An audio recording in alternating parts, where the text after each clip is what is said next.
Bonjour à tous et bienvenue pour cette nouvelle vidéo sur les bons étudiants. Aujourd'hui, nous allons voir qu'est-ce que ça veut dire qu'une fonction croissante et qu'est-ce que c'est qu'une fonction décroissante.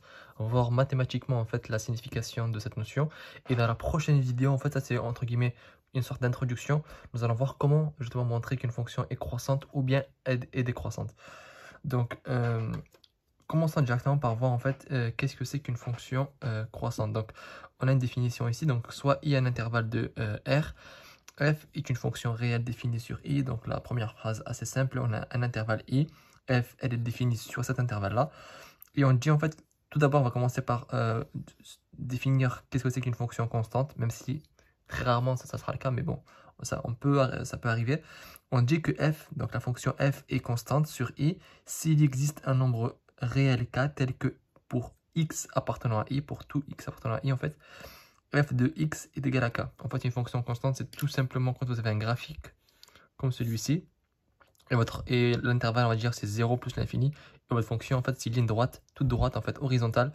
Donc, en gros, f de x égale à 2. Mais en fait, pour tout x, le résultat, ça sera égal à 2. Ensuite, on dit que f, cette fois-ci, est croissante au sens large. Donc, il y a deux. Soit on dit qu'elle est croissante au sens large, soit strictement croissante. Quand on dit qu'elle est croissante au sens large, ça veut dire que si on prend deux nombres dans l'intervalle i, y, donc on prend deux nombres de cet intervalle-là, sachant qu'on prend y qui est plus grand que x, c'est-à-dire que le nombre y il est plus grand que x, c'est-à-dire que peut-être que y va être là et que x va être là. D'accord, donc là c'est y, là c'est x.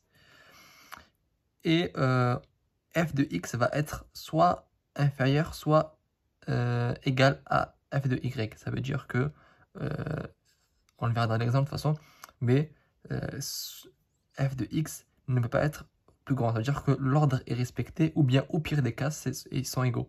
Mais en aucun cas, f de x va être supérieur à f de y. Et ça, c'est au sens large, parce qu'il y a le égal. Donc ça peut être égal. Mais maintenant, si on dit que f est strictement cette fois-ci croissante, si la fonction f elle est croissante, si et seulement si x, y, encore une fois x inférieur à y, et cette fois-ci f de x est strictement inférieur à f de y. Ça veut dire que si vous avez par exemple une fonction comme celle-ci, ici on a x, ici on a y, là déjà on voit que x est inférieur à y, et qu'en plus f de x il est là, f de y il est là, et donc f de x est strictement inférieur à f de y. Donc cette fonction elle est strictement croissante. D'accord? Maintenant, on va voir, du coup, je vous ai mis des exemples ici. C'est des fonctions. Cette première fonction, tout d'abord, elle est constante entre 0 et 1, et puis elle est strictement croissante entre 1 et plus l'infini. Cette deuxième fonction, quant à elle, elle est strictement croissante, même si ici on peut voir qu'elle est un peu linéaire, mais en fait, il y a quand même une petite pente. Ici, c'est pas tout droit, d'accord? C'est un peu courbé, c'est juste que je l'ai un peu mal fait peut-être. Mais en tout cas, cette fonction également est strictement croissante. Maintenant, nous allons voir qu'est-ce que c'est qu'une fonction décroissante. Avant de voir qu'est-ce que c'est qu'une fonction décroissante, je tiens à vous rappeler qu'il y a en description plusieurs liens, plusieurs bons plans pour que vous, en tant qu'étudiant, vous puissiez gagner de l'argent. Donc, il y a deux liens qui vous permettent de gagner de l'argent sur Internet, en travaillant sur Internet, donc en ayant une sorte de business en ligne. Et donc, vous avez deux liens qui vous permettent de générer des revenus. Et vous avez un troisième lien, c'est le lien d'une application en fait qui vous permet de récupérer une partie de l'argent que vous dépensez en ligne. Donc le lien de cette application est en description. Donc une fonction décroissante, c'est quoi? Donc on a un intervalle, encore une fois, un intervalle i, f, et c'est une fonction réelle qui est définie sur cet intervalle-là. Et on dit en fait que f est décroissante au sens large. Cette fois-ci, en fait, ce ne sera pas que tout à l'heure, sauf bien sûr que le signe va changer. C'est-à-dire que x est toujours inférieur à y, mais f de x, cette fois-ci, il est supérieur ou égal à f de y, parce que c'est au sens large. Au sens large, ça veut dire supérieur ou égal. Mais on dit que f est strictement décroissante si, encore une fois, x, y, x inférieur à y, que f de x est strictement supérieur à f de y. On peut le voir ici, en fait. Ici, on prend un f de x. Donc ici, on a x.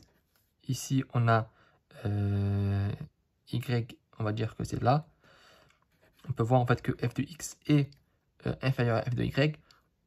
D'accord? Mais pourtant, f de x va être plus grand, puisque f de x va être ce nombre-là. On va dire que c'est 10. Alors que f de y va être ce nombre-là. On va dire 3. Donc on voit bien que x est y, mais par contre f de x, donc c'est 10, f de x est à f de y. Donc ça c'est une fonction décroissante. Donc on fait un petit résumé rapide. Une fonction est constante si elle est représentée en fait par une droite linéaire, hop comme ça. C'est-à-dire que toute la fonction en fait c'est f de x égale à k. Une droite est strictement croissante si pour x inférieur à y on a f de x à f de y, inférieur à f de y. Si on dit qu'elle est croissante au sens large, ça veut dire qu'il y a un égal. Pareil pour le fait qu'elle soit décroissante, donc on a un x est inférieur à y, mais par contre on a f de x qui est supérieur à f de y. Donc ça c'est dans le cas où c'est strictement décroissante. Si par contre elle est décroissante au sens large, il y a ici un petit égal, parce que c'est au sens large, donc ça peut être égal.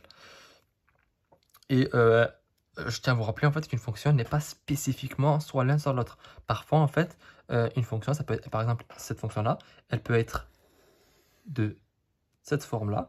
Et dans ce cas, en fait, entre l'intervalle, on va dire ça c'est bon à l'infini, 0, ben, elle est croissante. Et ensuite, elle devient décroissante. C'est-à-dire qu'une fonction peut être en fait sur un intervalle croissante et sur un autre bout décroissante, etc. On peut également avoir une fonction qui peut être de cette forme-là. Je vais prendre une feuille blanche. On a une fonction en fait qui est de la forme hop, et en fait elle fait... Et là en fait cette fonction, bon c'est difficile de faire tout ça, mais sur cet intervalle-là elle est croissante, sur cet intervalle-là elle est décroissante, sur cet intervalle-là elle est croissante, puis ici de manière constante, et ici elle est encore croissante. C'est-à-dire que c'est pas noir ou blanc, ça peut être croissante sur un bout et décroissante sur l'autre bout. Donc faire attention à cette nuance et ne pas croire qu'une fonction c'est soit elle est décroissante soit croissante. Une fonction peut être plusieurs choses à la fois. Donc c'est comme la fonction carré par exemple. La fonction carré elle est... voilà. Je me suis un peu emballé sur le dessin. Hop, elle est comme ça, fonction carré. Bon, là, c'est pas négatif, c'est toujours positif. Mais bon, elle est décroissante de moins l'infini à 0 et croissante de 0 plus l'infini.